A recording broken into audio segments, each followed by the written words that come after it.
Governo mesmo e inversionistas que nos provocam rond de Wilhelmina Straat, está hincando placa, setor privado também está hinca placa de melhoração de produto aqui na Wilhelmina Straat, está comprando edifício, está renovando edifício, está invertindo para melhorar a infraestrutura de Wilhelmina Straat, então o governo que é dono do edifício de Wilhelmina Straat, com 5 anos acaba, tem grupo que está guarda para poder desenvolver o edifício aqui, não está a atenção do governo. Aqui está passando nós trabalhamos com o departamento de maneira DEP, que está na sonho, está em coma, não está lanta fora de coma aqui. Nós não escutamos o membro do parlamento está lanta para e questionar a coisa que está na ventaja de nossa comunidade e pensei nós temos a situação, caminho que nós temos quantidade de edifícios no momento aqui para. Se nós, por exemplo, que toma lugar 5 ou 6 anos passados, eu tenho honor de ter ministro, caminho com o Voogdijraad, que está um edifício completamente abandonado, nem para o de corte de Aruba, que também está uma propriedade do governo, nós assinta, nós negociar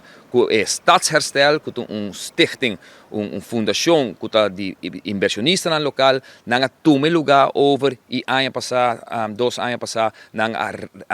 invertir em edifício aqui,